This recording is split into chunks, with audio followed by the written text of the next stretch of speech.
I'm Norm Poultonson, the publisher of the Business Journal. I'd like to share a few thoughts with you during what I call the silly season. This is the period at the end of the conventions when we know who the Republican and Democratic nominees will be, and we go into the final sprint to the election, and we hear a lot of things on the economic side, since that's our main focus in this campaign, is recovery from our economic doldrums. So let me talk to you about three myths that come to mind.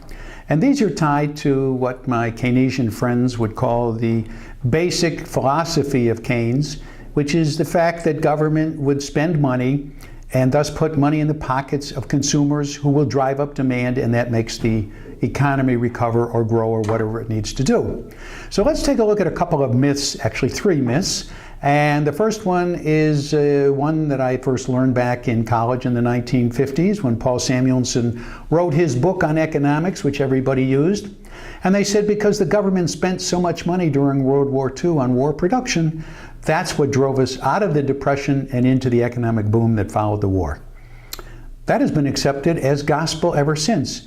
And yet when you go back and you look at industrial production during the period 1941 to 45, which is the period of World War II, what we find is industrial production went up 26% overall, and that's a huge increase.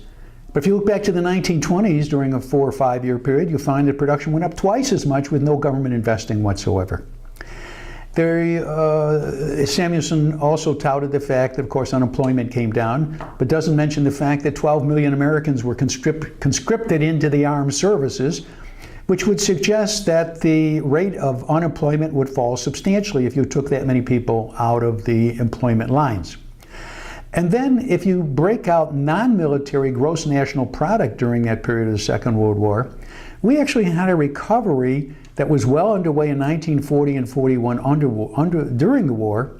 When we switched over to wartime production, the non-military gross national production went down substantially for several years. So believing that World War II and spending during World War II brought us out of the Depression, I think falls into the category of myth. The second part has to do with the Keynesian idea of demand.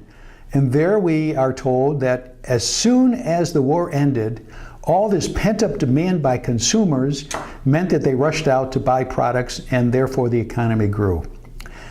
It's also based on the myth that the wartime production was a 100% mobilization effort on the part of Americans. Wrong. We actually converted 40% of our capacity, our industrial capacity, into military production, which meant 60% was still producing consumer items. And you're talking to somebody who remembers the ration books during World War II, when yes, it was tough to buy gasoline and rubber tires and tough to buy meat, but there were plenty of other items that consumers could buy. Secondly, if this demand, this pent-up demand suddenly was released, the dam was released, and we were spending money like crazy, why is it that the savings rate went up after the war for a year and a half and went up by 11.6%? And I think the reason is because consumers assumed that as soon as the war ended, we were going right back into a recession or depression, and they tucked their money away. Now, there's another thing that the book, Samuelson's book, didn't mention on economics, and that's the fact that even before the war ended in 1945, Congress cut personal and corporate income taxes. And as soon as the war ended, they got rid of price and wage controls. Those tax cuts and the fact that the economy was open meant that business could really invest. And between 1945 and 1948, the amount of capital investment went up by a factor of 4, a tremendous investment push. We didn't call it supply-side economics in those days. It was just investment. But that's actually what happened. Now, there's a third myth I'd like to deal with that we hear every week, and that is that during the Clinton years, we had an economic boom with higher taxes. It didn't make any difference. Well, let's put that one in perspective. Number one, when President Clinton came into office, the Cold War had ended just a couple years before. The Berlin Wall was torn down, and suddenly the global economy was on a tear.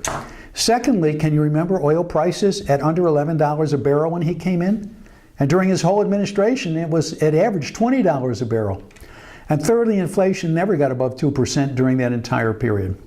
So President Clinton walked into a confluence of events that meant probably anybody could have done a great job on the economy. So how good was the job? Well, we grew on average 3.3% during his first term. That's after he raised taxes in a number of areas. We still grew 3.3%. I think the economists would call that respectable. Not great, but respectable. Republicans came in 94. Taxes went down.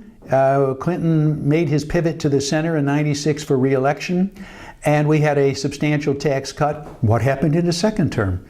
Growth went up from 3.3 to 4.4%, and real wages went up 1.7% per year. These are just some of the myths that you hear. These are just 3 of them that I picked. So as you think about policy, economic policy, and you think about the elections coming up in the next few weeks, think about what is fact and what's reality, and think about what's mythology. I'm Norm Poultonson. Thanks for listening.